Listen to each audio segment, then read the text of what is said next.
सुप्रभात। आप सभी लोगों को सुप्रभात के साथ साथ एक नई ब्रह्मास्त्र सीरीज यानी S18 को लेकर मैं पुनः उपस्थित हूं और आप सब जिस जोश जिस मनोयोग के साथ इन वीडियोस को लगातार देख रहे हैं, सुन रहे हैं, वो निश्चित रूप से प्रशंसनीय है और आपके लिए फायदे का सौदा भी है। आप इन क्वेश्चंस को देखते रहिए, सुनते रहिए और भी अध्ययन करते रहिए ताकि ये क्वेश्चंस जब आपका एग्जाम्स आएगा तो आपके लिए एक बहुत बड़े क्वेश्चन बैंक का निर्माण करेंगे। चाहे वो PPCS हो, UPRO हो, दरोगा की भर्ती हो, लेखपाल की भर्ती हो या अन्य स्टेट्स, उत्तराखंड, राजस्थान वगैरह कहीं के भी एग्जाम्स हो, क्वेश्चंस घूम फिर के यही मिलते हैं। मैंने इतने वर्षों में जो अनुभव किया, मुझे लगा कि प्री को पास करने के लिए बहुत अधिक पढ़ने की आवश्यकता नहीं है। मेरी एक इच्छा भी थी पहले से कि मैं एक ऐसे क्वेश्चन बैंक का निर्माण करूं जो आपके लिए काम आ सके। लगभग 3 से 4 हज़ार क्वेश्चन ऐसे हों जहां से क्वेश्चंस बार बार आते ही आते हैं। तो आइए पुनः किसी भूमिका के हम लोग जुड़ते हैं और S18 सीरीज का पहला क्वेश्चन लेकर मैं आपके सामने हूं। पहला क्वेश्चन है, गुरु द्रोणाचार्य का जन्म स्थल कहाँ है? गुरु द्रोणाचार्य आप जानते हैं, महाभारत में आपने सुना होगा, कौरवों पांडवों गुरु।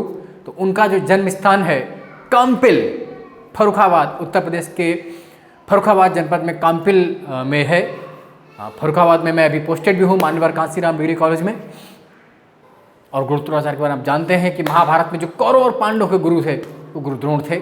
और ये फर्रुखाबाद, मैं अभी कुछ दिन पहले वहाँ घूमने भी गया था, चूँकि मैं फर्रुखाबाद में ही भी पोस्टेड हूँ। तो फर्रुखाबाद में इसके अलावा संकिसा एक स्थल भी है, बौद्ध तीर्थ स्थान है, वहाँ पर भी आप जा सकते हैं। वो क्वेश्चंस भी आता है, संकिसा वाला भी क्वेश्चंस बनता है। और एक पांचाल घाट है जिसे घटिया घाट के नाम से भी हम जानते हैं। पहले इसका नाम घटिया घाट था, अभी पांचाल घाट है। एक क्वेश्चन और बनता है कि रामनगरिया का मेला कहाँ पर लगता है, तो उसका आंसर भी क्या होगा? फर्रुखाबाद, वो भी घटिया घाट के पास ही लगता है। तो ये फर्रुखाबाद से संबंधित क्वेश्चन है। और भी ये क्वेश्चन बन सकते हैं जैसे हाथ की ब्लॉक प्रिंटिंग, हाथ की छपाई जो की जाती है रजाई वगैरह या आपके किसी अन्य चीज़ पे, तो उसका आंसर भी फर्रुखाबाद हाथ की छपाई के लिए फेमस है। तो ये भी क्वेश्चन याद रखेंगे, फर्रुखाबाद से संबंधित जो भी क्वेश्चन हो सकते थे। अगला क्वेश्चन बहुत महत्वपूर्ण क्वेश्चन है, बार बार आया वो क्वेश्चन है, हर साल किसी न किसी एग्जाम में आता ही आता है। जलवायु की दृष्टिकोण से यूपी को कितने भागों में बांटा गया है? According to climate, agro climate zones के हिसाब से कितने भागों में बांटा गया है? तो 9 agro climate zone. Uttar Pradesh को 9 कृषि जलवायु क्षेत्रों में बांटा गया है। क्वेश्चन आया हुआ है कि यूपी को कितने कृषि जलवायु क्षेत्रों में बांटते हैं, तो उसका आंसर होगा 9 एग्रो क्लाइमेट जोन, 9 कृषि जलवायु क्षेत्र में बांटा है। ध्यान रखना, अगर भारत के बारे में पूछे कि भारत को कितने एग्रो क्लाइमेट जोन बांटा गया है, इंडिया को कितने एग्रो क्लाइमेट जोन बांटा गया है, तो उसका आंसर क्या होता है बच्चों? 15। इंडिया की बात आएगी तो आप 15 करेंगे, 15 करेंगे, और यूपी की बात आएगी तो आप 9 करेंगे। याद कर लीजिए, भूलना नहीं। एक और महत्वपूर्ण क्वेश्चन यूपी से ही कि यूपी के किस जनपद में यूरेनियम के भंडार पाए गए हैं?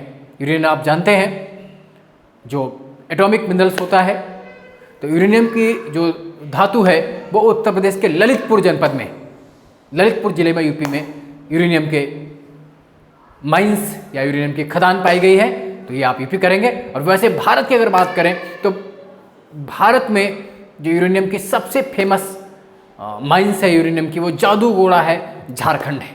याद रखेंगे इस बात को भी। और अगर वर्ल्ड में बात करें तो वर्ल्ड में यूरेनियम का सर्वाधिक उत्पादन कहाँ होता है? कजाकिस्तान में होता है। कजाकिस्तान में सर्वाधिक उत्पादन है, maximum production in uranium Kazakhstan, while reserve in Australia.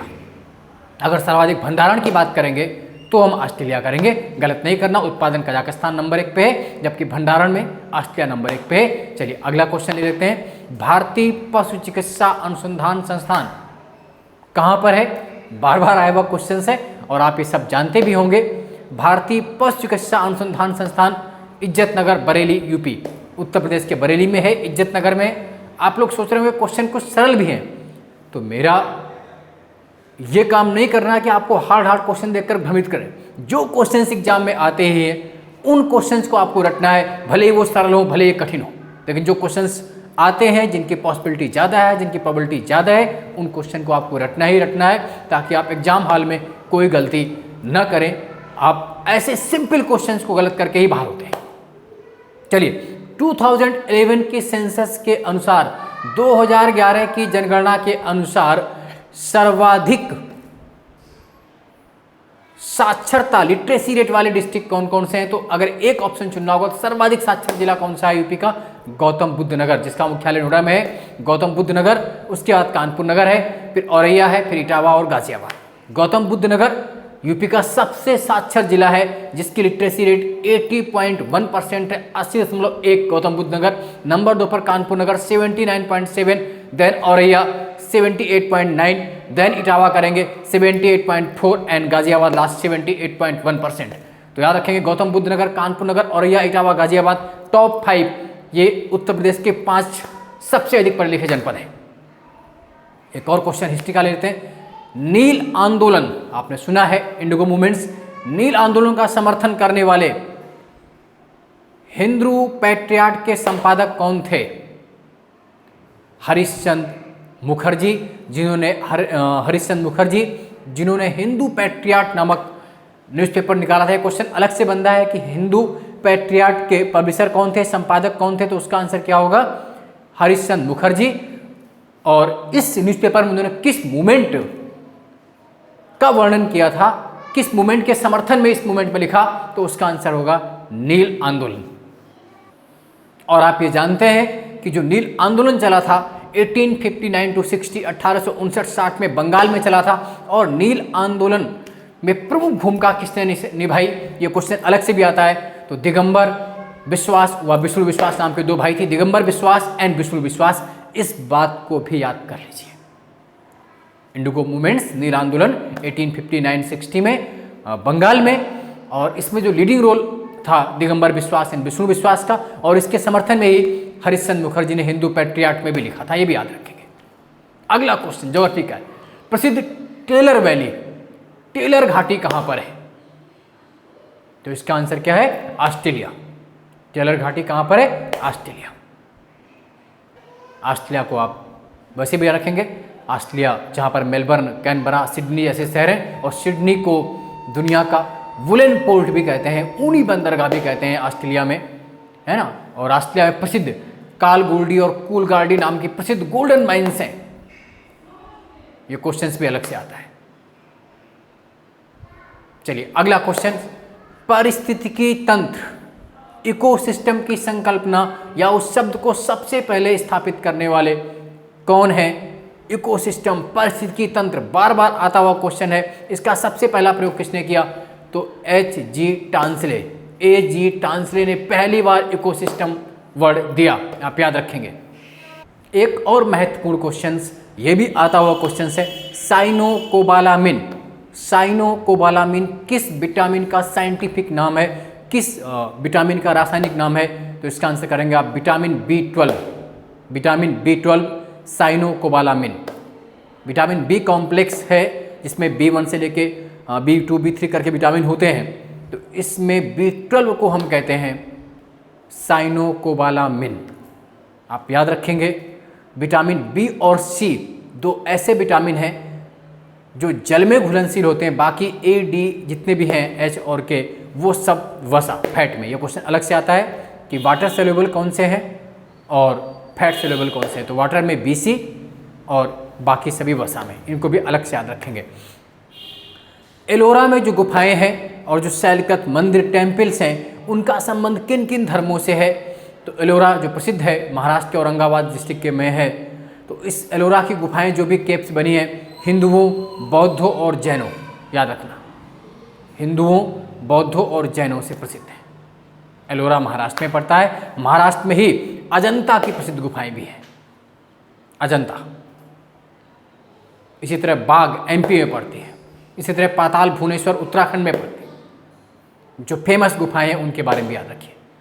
अगला क्वेश्चन है, किस मुगल सम्राट के दरबार में सर्वाधिक संख्या में हिंदू मनसबदार थे? आप जानते हैं मनसबदारी प्रथा को किसने प्रारंभ किया था? अकबर ने प्रारंभ किया था। ये अलग से क्वेश्चन आ सकता है कि मनसबदारी सिस्टम को किसने प्रारंभ किया था? तो अकबर ने, जिसमें जात और सवार की संख्या भी होती थी।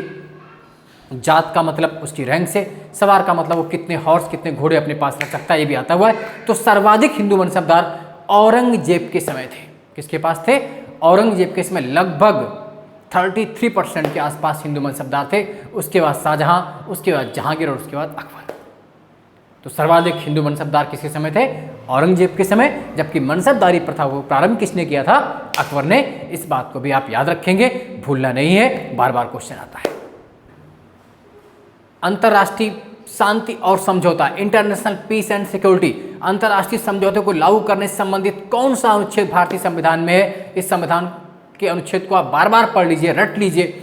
तो इसका आर्टिकल क्या है? 253, अनुच्छेद 253 में इसका उल्लेख है, बार बार आता हुआ क्वेश्चन से। इसके पहले भी मैंने इस क्वेश्चन का जिक्र किया है, जो मेरे संविधान के महत्वपूर्ण आर्टिकल्स वाला ऑडियो पढ़ा हुआ है, वीडियो पढ़ा हुआ है, उससे आप सभी महत्वपूर्ण रट लीजिए। और अभी जो कुछ दिन पहले एमपी का एग्जाम हुआ, एमपी पीसीएस 25 जुलाई को हुआ है, मात्र अभी मैंने मुश्किल से 20-25 वीडियो डाले। इन वीडियो से अगर आप क्वेश्चंस को टैली करें तो लगभग 20 से 25 क्वेश्चन वहाँ पर पाएंगे आप। मैं अन्य की तरह काम नहीं करता, आप टिक टिक के बताऊँ कि ये क्वेश्चन आए हुए हैं, बट आप स्वयं मिलाइए फिर मुझे बात करिएगा। तो सोचिए कि अभी इतने क्वेश्चन मिले, तो जब तक आपका एग्जाम आएगा तो आपको कितने क्वेश्चन मिलेंगे। आपको सिर्फ रटना है, समझना है, कंठस्थ करना है, वीडियोस को बार बार देखना है। चलिए अगला क्वेश्चन, जो महत्वपूर्ण क्वेश्चन है, नागरिक पंजीकरण प्रणाली, जो नागरिकता पंजीकरण अधिनियम है, उसके तहत कितनों दिनों के भीतर जन्म तथा मृत्यु की घटना को भारत में रजिस्ट्रेशन करना अनिवार्य है? डेथ और बर्थ, जन्म और मृत्यु की घटना को भारत में रजिस्ट्रेशन करवाना अनिवार्य है। आ सकता है क्वेश्चन, तो इसका आंसर है कंपलसरी है कि विद इन 21 डेज, 21 दिनों के भीतर आपको रजिस्ट्रेशन करवाना अनिवार्य है। चलिए अगला क्वेश्चन, कौन सी संस्था भारत में सतत विकास लक्ष्यों, सस्टेनेबल डेवलपमेंट गोल SDG को जारी करने के लिए कि देखरेख के लिए नोडल एजेंसी है, नोडल संस्था है? तो उसका आंसर है नीति आयोग। और SDG लक्ष्य आप जानते हैं 2016 से 2030, यानी कि 2030 तक में प्राप्त करने जो SDG गोल है वो कितने? 17 है। और नीति आयोग इसे जारी करता है भारत में। और नीति आयोग आप जानते हैं योजना आयोग के स्थान पर बनाया गया था 1 जनवरी 2015 को। अंतिम क्वेश्चंस लेकर मैं आपके सामने उपस्थित हूं, और बहुत महत्वपूर्ण क्वेश्चंस है बच्चों ये आपके लिए।